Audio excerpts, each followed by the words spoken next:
I'm Rachel. I'll never forget that Thanksgiving dinner. There were 30 guests in the living room, chatting and laughing, when suddenly the doorbell rang.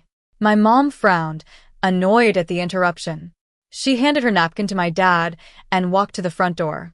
I was standing by the wall, still holding a serving spoon and wearing that ridiculous turkey apron.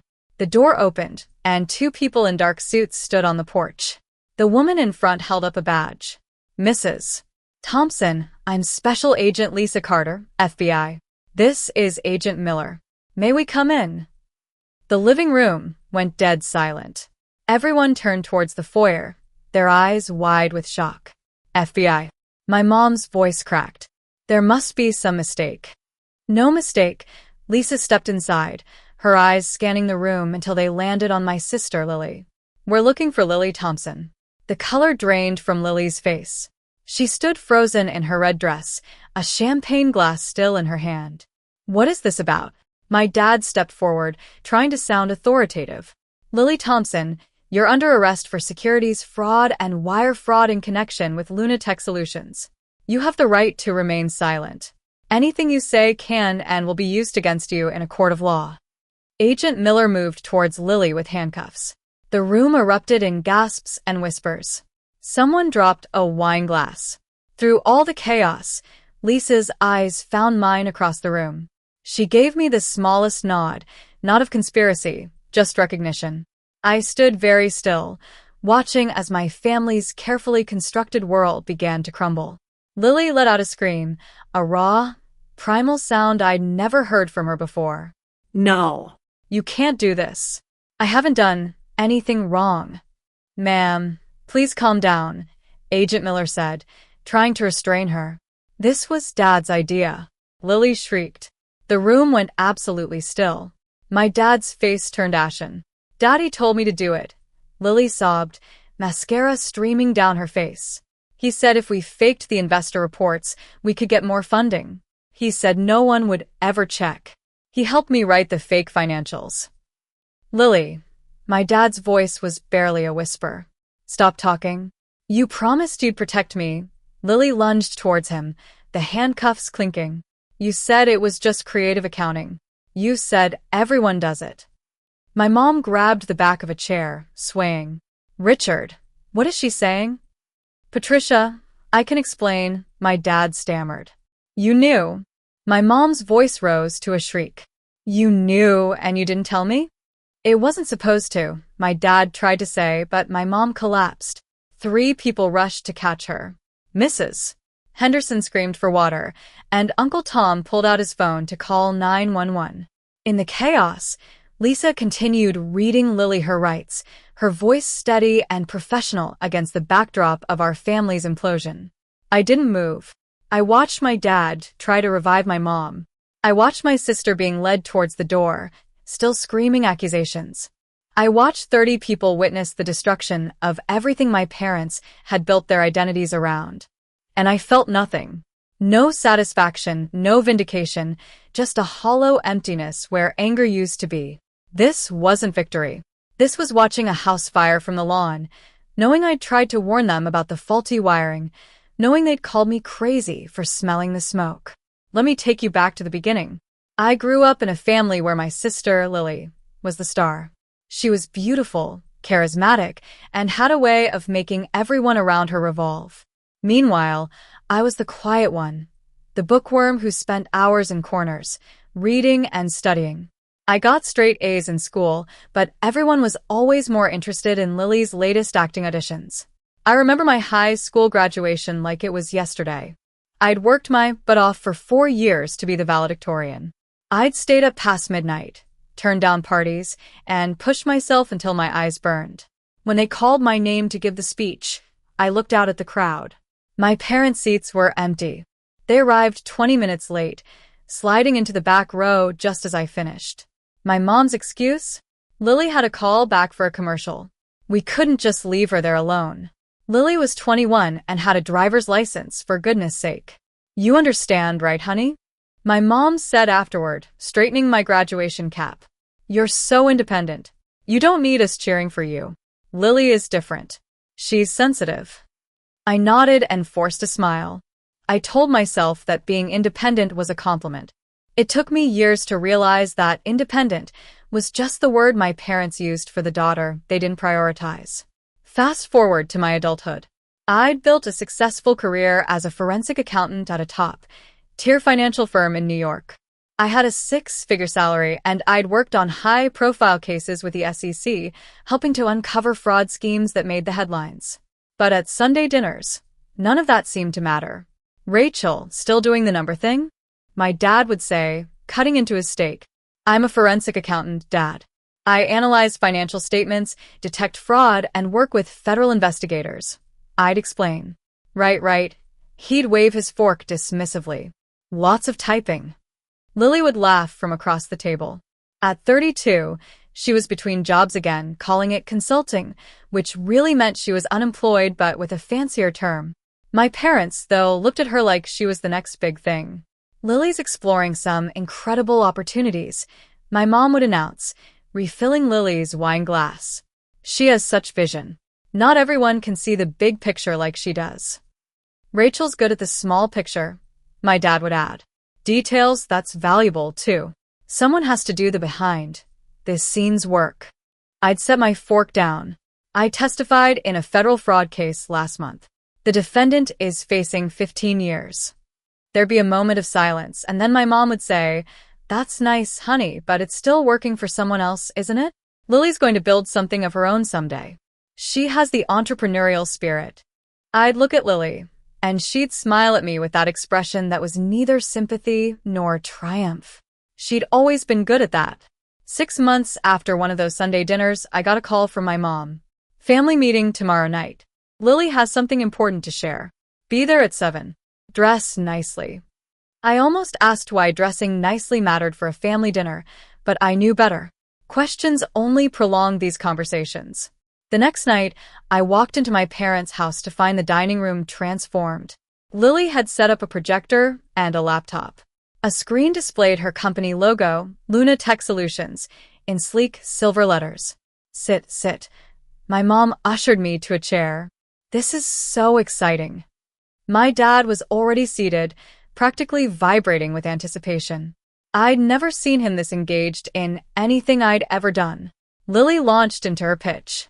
AI-powered data management for small businesses. Revolutionary technology, disrupting the industry.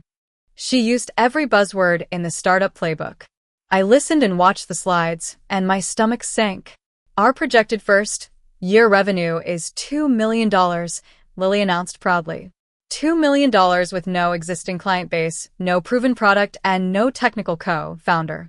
And I'm thrilled to announce," she continued, her voice trembling with rehearsed emotion, "that Mom and Dad have agreed to be my first major investors." My mom grabbed my dad's hand. "We're putting in $500,000. The room felt like it was tilting. "That's your entire retirement savings," I started to say. "An investment in family," my dad corrected. "Lily's going to make us all rich." Lily beamed. "I've already secured interest from angel investors. This is just the beginning." I stared at the projector screen at numbers that didn't make sense from any angle I could calculate. I took a deep breath and said, "Lily, your revenue projections, what are they based on?" She stiffened. "Market research, industry standards." "Which industry?" I asked. "Because SaaS companies typically take 3 to 5 years to." "Rachel," my mom's voice was sharp. "Not tonight.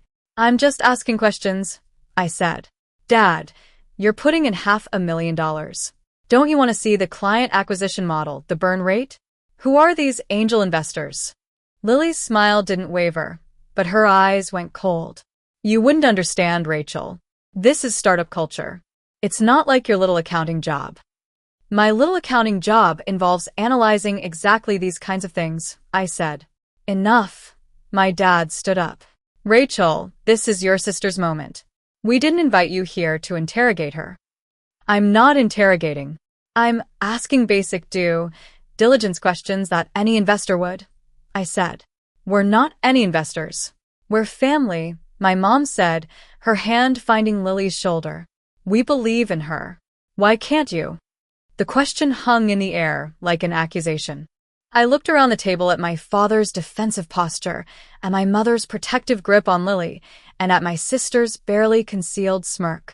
I believe in facts, I said quietly. And these numbers don't add up. You're jealous, my mom said, like it was a diagnosis.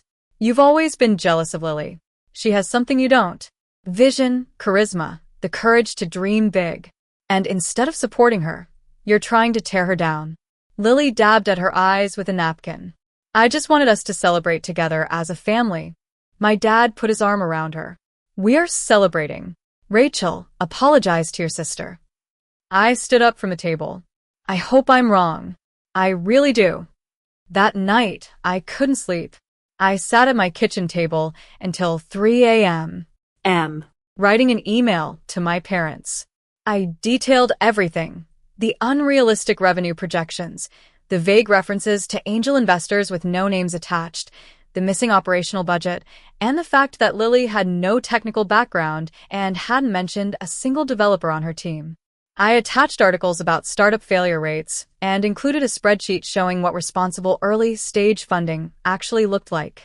I ended with, please just hire an independent auditor before you transfer the money. I'll pay for it myself. Give me 2 weeks to verify her claims. That's all I'm asking. 2 weeks passed and nothing. I called my mom. Did you read my email? Rachel, it was very long, she said. Did you read any of it? I asked. She sighed. Honey, your father and I appreciate your concern, but we've made our decision. The money transferred yesterday. My chest tightened. Yesterday? Lily needed it for a time-sensitive opportunity, some big client meeting. You know how business works. You have to move fast. I knew exactly how this worked. This wasn't business. This was a disaster in slow motion. Mom, please just promise me you'll keep records. Get everything in writing. If anything seems off. Good night, Rachel, she said, and the line went dead. I sat there in the dark, phone still pressed to my ear, listening to the silence. Then I created a folder on my computer labeled Luna. I saved the email there, not to say I told you so later, but because I needed proof for myself that I had tried, that I wasn't crazy for seeing what I saw. 1 year later, at my mom's birthday party, Lily pulled up in a gleaming white Mercedes, designer sunglasses perched on her head, looking like she'd stepped out of a magazine. Company car, she announced to the gathering relatives, running her hand along the hood. Well, technically a lease, but Luna covers it. Aunt Sarah nearly sprained something rushing over to congratulate her. Lily, you're doing so well. Your parents must be so proud. We are, my dad said, puffing up like he'd invented the internet himself. I always knew she had it in her. I stood by the punch bowl, watching the performance. I'd worked with enough companies to recognize the signs. The car was leased, not owned. Lily's assistant was actually a freelancer she'd hired for the day. The office space she'd shown in Instagram photos was a co-working space rented by the hour, but everyone was buying it. Rachel, Aunt Sarah cornered me by the appetizers. Still doing taxes? Forensic accounting, I said. That's nice. You should ask Lily for some career advice. She really knows how to play the game, she said. I bit my tongue so hard I tasted copper. Later, I overheard my mom in the kitchen. Lily needs another $50,000 just to bridge a cash flow gap. Completely normal in startups. Another $50. My dad sounded less certain than usual. Richard, don't you dare doubt her now. She's so close to making it big, my mom said. I left the party early, claiming a headache. It wasn't entirely a lie. In the car, I added a new note to my Luna folder. Additional investment $50,000. Source, parent savings. 0 documentation requested. The dominoes were lining up, and I just couldn't see how they'd fall. Lily found me in the backyard, away from the party noise. Why do you always look like someone died? I turned. She was backlit by the string lights my mom had hung, a champagne glass in hand, looking every inch the successful entrepreneur. Nice car, I said. What's the lease payment? Her smile flickered. What's that supposed to mean? Nothing. Just curious about your burn rate, I said. My what? How fast you're spending money versus making it. Basic startup metrics. I kept my voice neutral. You raised another $50,000 from mom and dad. That's $550,000 total. What's your monthly revenue? Lily stepped closer. Why are you doing this? Trying to sabotage me. Her whisper turned venomous. You've always been jealous since we were kids. You couldn't stand that I was the pretty one, the talented one, the one everyone actually liked. I'm not jealous, Lily. I'm concerned about where the money is actually going, I said. For a split second, something shifted in her expression. Fear. Real fear. Then it was gone. Stay out of my business, Rachel. You have no idea what I'm capable of. I watched her go, noting the slight tremor in her hands. Confident people don't tremble. Guilty people do. But I didn't have proof. Not yet. Driving home that night, I had an honest conversation with myself. What were my options? Keep pushing, keep warning, and keep being dismissed as the jealous little sister? I'd send the email. I'd ask the questions. I'd done everything short of hiring a private investigator. And even then, what crime could I prove? Bad business decisions aren't illegal. Lying to your parents about your success isn't fraud. I thought about what my grandfather, Henry, used to say. Rachel, some lessons can't be taught. They have to be lived. Your job isn't to save people from themselves. Your job is to make sure you're not standing in the blast zone when they finally learn. He'd been dead 3 years now, and I missed him every day. I picked up my phone and called my father. Dad, if Lily needs more money, don't ask me. I won't be participating. There was a long silence. You never did have family spirit, he said, his voice cold. Family spirit isn't blind loyalty, Dad. It's honesty, even when it's uncomfortable, I said. Good night, Rachel, he hung up. I sat there in my car in the dark and let myself feel the full weight of it. I wasn't leaving my family. I was just refusing to drown with them. The silence started slowly.